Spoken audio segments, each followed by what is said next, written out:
દિલીપભાઈ વધારે એની ઓળખાણ કરાવશે.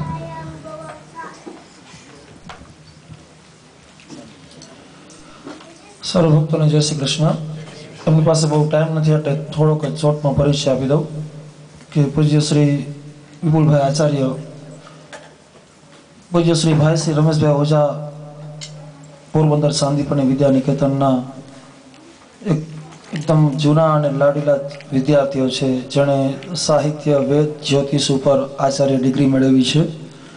અને જ્યારે જ્યારે પૂજ્ય ભાઈશ્રી બારે હોય, દેશ વિદેશમાં ફરતા હોય રમેશભાઈ ઓઝા હિન્દુ ધર્મના પ્રચાર માટે, ત્યારે એઓ ત્યાં રહી અને સાંદીપની વિદ્યા નિકેતનનું સંચાલન, જે કોઈ પણ ભાવિક ભક્તો આવે એમની કોઈ કથાના આયોજન અને એ લોકોની વ્યવસ્થા માટેનું જે સંચાલન છે તેઓ હજુ શાંતિપૂર્ણ વિદ્યા નિકેતનમાં સંભાળે છે.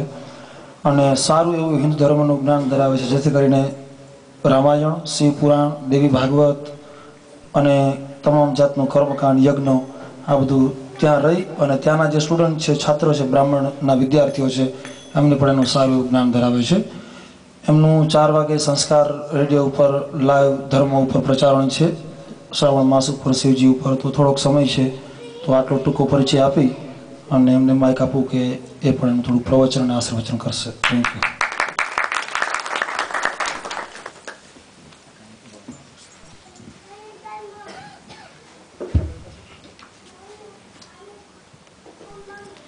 વસુદેવસુતમ દેવમ કંસચાણૂરમર્દનમ દેવકી પરમાનંદમ કૃષ્ણમ વંદે જગદગુરુ. દિવ્ય અને ભવ્ય એવો સત્સંગ સમારોહ. આજે આટલા બધા લોકોને હું જોઈને ખૂબ રાજી થાઉં છું. ભાઈ શ્રી શૈલેષભાઈ, હા શૈલેષભાઈ દિવ્ય ભજનો દ્વારા આપ સૌને રામ ભક્તિમાં અને કૃષ્ણ ભક્તિમાં તલ્લીન કરી રહ્યા છે. ભક્તિની ધારા જ્યારે કોઈક ઋષિના હૃદયમાંથી વહે ત્યારે શાસ્ત્ર કે પુરાણના રૂપમાં હોય, પણ ભક્તિની ધારા જ્યારે કોઈક આપણા સોરઠ, સૌરાષ્ટ્ર અને ગુજરાતના કોઈ જે બિલકુલ બહુ જાજુ ભણતર નથી, જેની પાસે બહુ મોટું એજ્યુકેશન નથી, ભાવ છે અને ભગવાન પ્રત્યે ભક્તિ છે, એવા કોઈ કવિના અને એવા કોઈ ભક્તના હૃદયમાંથી વહે ત્યારે એ ભજનના રૂપમાં પ્રકાશિત થાય છે. અને એટલે જ એને કારણે જ શાસ્ત્રમાં, શ્રીમદ ભગવદ્ ગીતામાં, શ્રીમદ ભાગવતમાં અને શ્રીમદ રામચરિત માનસમાં, આવા મહાન ગ્રંથોમાં જે સિદ્ધાંત અને જે નવી નવી અને એકદમ ઊંચી ઊંચી વેદાંતની વાતો સાંભળવા મળે છે, ક્યારેક ક્યારેક આપણને એમ થાય કે આ જ વાત અને આ જ મર્મ પાનબાઈ અને આવા બીજા લાખા લોયણ અને સવા ભક્ત, સવા ભગતના અને જે રચનાઓ છે બધી, નરસિંહ મહેતા, આમની રચનાઓમાં જોવા મળે છે. આનું કારણ છે કે પરમાત્માની કૃપાથી જે જ્ઞાનની ગંગાનો પ્રતાપ ઋષિઓના જીવનમાં છે, એ જ જ્ઞાન અને એ જ શક્તિ, એ જ પાવર આવા ભક્તોના હૃદયમાં પણ છે. પણ ભક્ત પાસે એ સંસ્કૃતની વાણી નથી, એટલે એ મોઢેથી જે વાણીથી વાત કરે છે એ વાણીથી ભજન બનાવે છે. પણ છતાંય જ્ઞાન તો જે છે એ બધું ભગવાનનું જ છે. એટલે ભજનમાં પણ એ ઊંડાણ, ભજનમાં પણ એ પ્રતાપ, ભજનમાં પણ એ મહિમા, ભજનમાં પણ એ પ્રભાવ આપણને મળે છે. જેમ ગીતાના શ્લોક સાંભળીએ અને આપણે ભગવાનના નામ કીર્તનમાં અને ધ્યાનમાં મસ્ત થઈ જઈએ, તલ્લીન થઈ જઈએ, એવી જ રીતના ભાઈ શ્રી અત્યારે શૈલેષભાઈ જે ભજન પીરસી રહ્યા હતા, ભજન ગંગા જે વહેતી હતી, એમાં પણ આપણે એટલા તલ્લીન થઈ જઈએ છીએ કે ફૂલ નથી મારી પાસે, ચોખા નથી, કોઈ વસ્તુ નથી, કેમ કે દરેક વસ્તુ કોઈક ને કોઈક રીતે અભડાયેલી છે. પણ મારો ભાવ છે એ કોઈનાથી નથી અભડાયેલો, પરમાત્મા એ તો તમારો જ છે. એટલે ભજનના રૂપમાં એ ભાવ પ્રગટ કરી રહ્યા હતા. ત્યારે આવા બધા ભજનો મોટા મોટા જે શાસ્ત્રના વિદ્વાન પુરુષો છે એ પણ સાંભળે છે અને એમાં તલ્લીન બને છે. વ્યાસજીએ શ્રીમદ ભાગવતજીની રચના કરી સંસ્કૃત શ્લોકોમાં 18,000 શ્લોક લખ્યા. એ 18,000 શ્લોક ભજનના રૂપમાં નથી, શ્લોકના રૂપમાં છે, સંસ્કૃત ભાષામાં છે, ગુજરાતીમાં નથી. અને એને આદિશાસ્ત્ર કહેવામાં આવે છે કે સૌથી પહેલા શ્રીમદ ભાગવતજી લખાણું અને ત્યારથી આ ભક્તિની મહિમા, કૃષ્ણ ભક્તિની મહિમા વહે છે. પણ મને કહેવાનું અત્યારે મન થાય છે કે વ્યાસજીને શ્રીમદ ભાગવતજીની પ્રેરણા બનાવવા માટેની, રચવા માટેની પ્રેરણા કરનાર એ જે નારદજી હતા એ પોતે સંકીર્તન પ્રિય સંત હતા.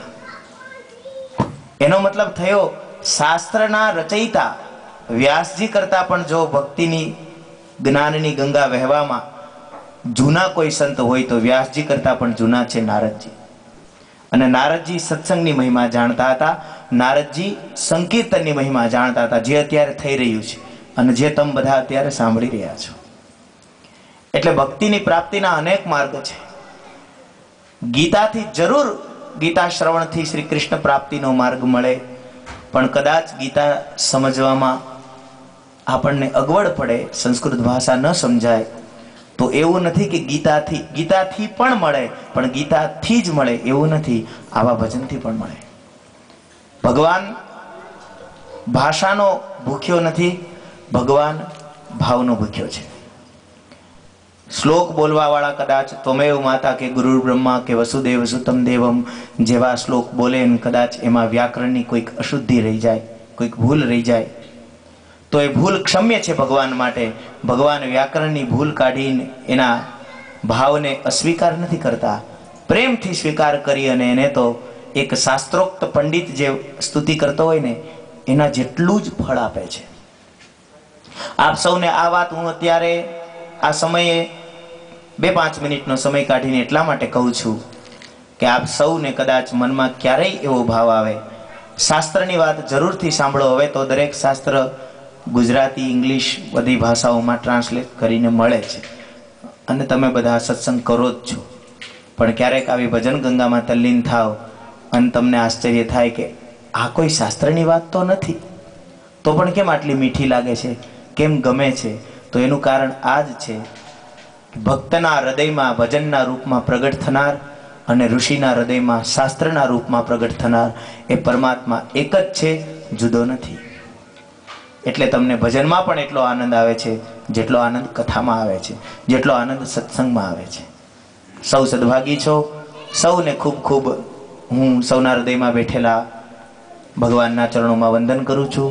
અહીંયા દિવ્ય વિગ્રહ શ્રી સીતારામચંદ્ર ભગવાન સપરિવારનો, શ્રી રાધા કૃષ્ણ ભગવાન, જગદંબા, અને અહીંયા જે પ્રમાણે હનુમાનજી મહારાજ અને સૌ કોઈ મહાપુરુષોના સ્થાપના કરવામાં આવી છે, એ સ્થાપના અહીંયા નહીં, આપ સૌના હૃદયમાં થાય એ ભાવના સાથે હું વિરામ આપું છું મારા શબ્દોને. સૌને જય શ્રી કૃષ્ણ, જય શ્રી રામ.